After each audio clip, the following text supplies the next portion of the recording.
Hello and welcome to Total War Warhammer. I am so excited for this game and it is finally out.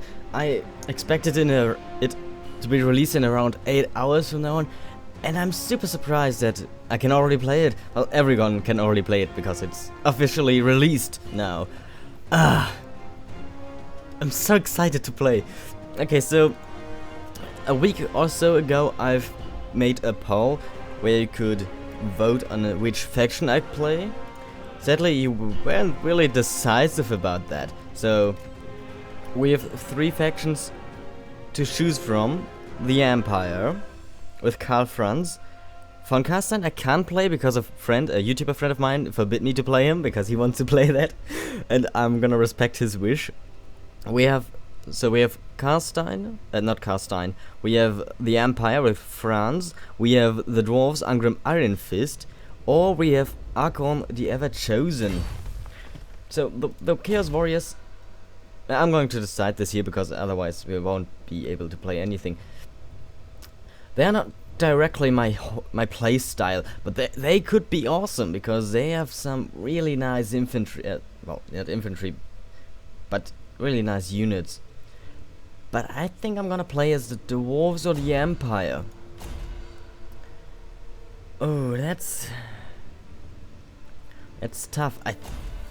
The Dwarves don't have any cavalry, which makes my decision so hard, because normally I would... You know what, no, I'm not gonna play the Empire, because the Empire is just basic humans, and we have that in every other Total War title already. Well, they're not just basic humans, but you know what I mean.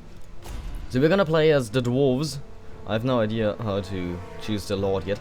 For many generations the Dwarves prospered, but then their realm was riven by a chain of devastating earthquakes, followed by sustained attacks by greenskins and other wild foes. Thus, the golden age of the Karas Angkor ended. To this day, the Dwarves still fight. Their ultimate goal is to restore their empire. With their belligerence, such a thing is possible. A dwarf throng is a powerful force consisting of stoic dwarf warriors, gyrocopters that fly above the battlefield, and cannons fueled by the flame and steam that spew death.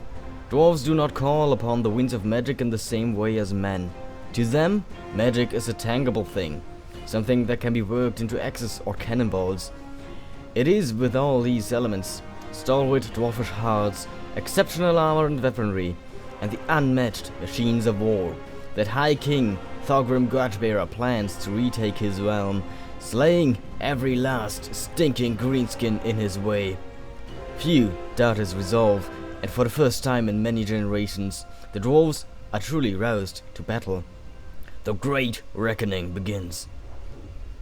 Durable units with strong leadership, excellent range of strong artillery, strong economy and trade options, large technology tree with both military and civic branches, magic resistance, expensive unit recruitment, cost and upkeep, no cavalry, small military unit sizes, and no magic.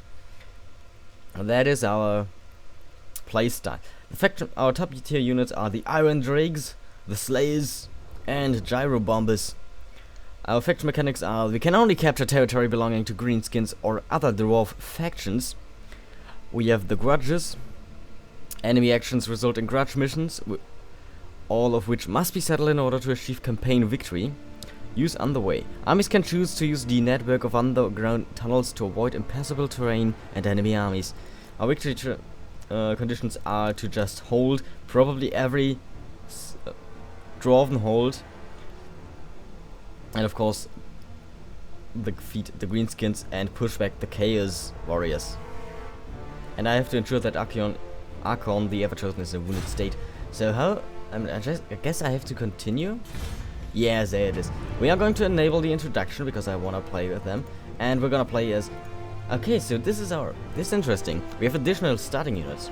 So Thorgrim Grudgebearer has some Grudge Throwers, some Quarrelers and Hammerers as starting units. And Angrim Iron Fist, of course, has Slayers, Longbeards and Thunderers. So this guy is a faction leader, a powerful melee fighter and leader, and he is a powerful melee fighter and leader. He is just reducing cost for Slayer units, and he is going to Well, he's probably a better leader, but I'm gonna play as... Oh, I can't enable the introduction with him. The tale of Angrim's family is full of woe, as those in the clan of royal blood bear a history of calamities. Many years ago, King Barador, Angrim's 5-time grand-grandsire, suffered a terrible loss, which drove him to take the oath of the Slayers to forevermore seek death in battle at the hands of the most deadly enemy they can find. He was torn between conflicting woes, the Slayer's oath to seek out death and the oath of a king to protect his people. His son inherited his vows and continued the line of Slayer kings, of which King Angrim Ironfist is but the latest. Although Angrim cannot seek his death in a Slayer fashion, he grows ever more restless, leading the throng of Carrick-Cadreen into countless battles, inspired by his High King, and seeking to avenge the death of his lone son, who was slain. Angrim will march to war with the least provocation. So that's what we're gonna play. Start. This Lord's campaign does not feature an opening battle. Are you sure you want to continue? Select a Lord with a campaign introduction to learn the basics of Total War Warhammer. Well, I'm sure I want to... I am going to shut up now.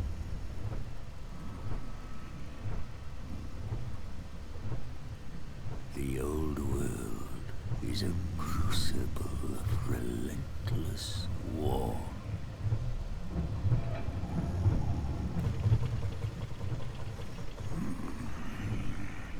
It has ever been so. An era as long as the mountains are unyielding.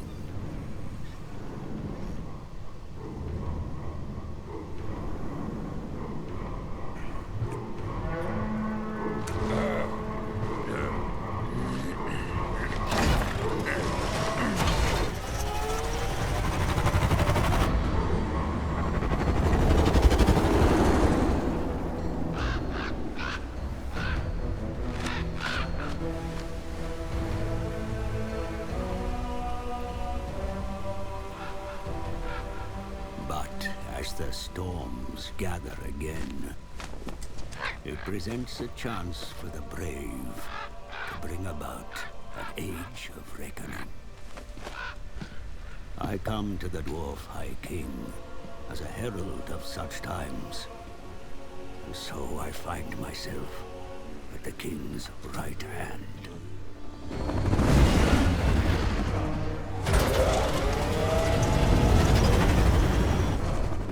My presence is timely, for dire news comes from the south. Greenskins flock to the banner of a cruel war boss.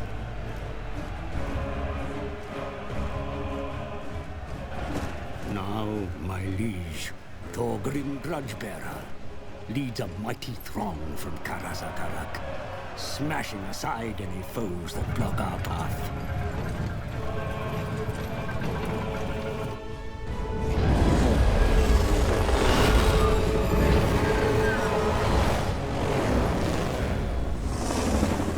If Grudgebearer desires to return the Karaz Angkor to its former glory, then he must rid his lands of vile greenskins. Those gathering within the shadows of Everpeak are a good start.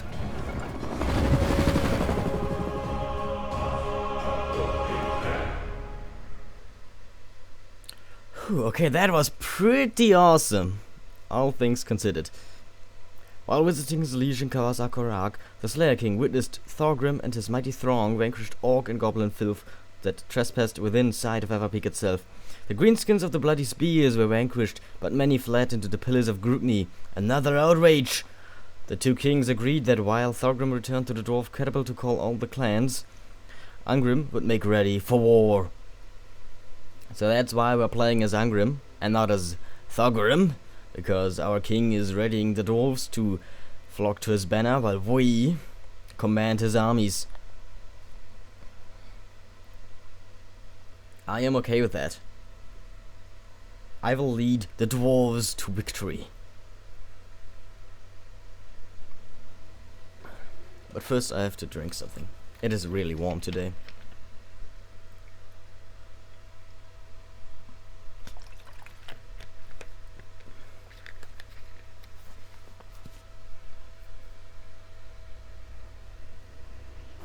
The sacred peak of Karaz Akarak is secure, sire. The spineless greenskins shrink before your might and have run for their burrows. The bloody spears still infest the mountains to the east of Karaz Akarak, setting up their hovels amidst sacred pillars. Before you can return to the Slayer Keep of Karak Kadrin, the trespassers must be destroyed. Summon the throng and march against them. To the south, yet more vicious Urki and Groby lay ready to strike at your kin. Seek allies amongst your own folk, for there are many grudges to settle here. Eikendorf. So, those are the brother princes. The age of reckoning has begun, Slayer King. You are no stranger to oaths, Angrim, so swear that the Karaz Angkor will be great again. By the ancestors, I swear. Beheld by the enraged gaze of Grimnir, the bloody spears have trespassed the impunity all over the sacred mountains. Their forces gather to the east and must be defeated in battle before their strength is regained. Defeat an army belonging to the following faction in battle.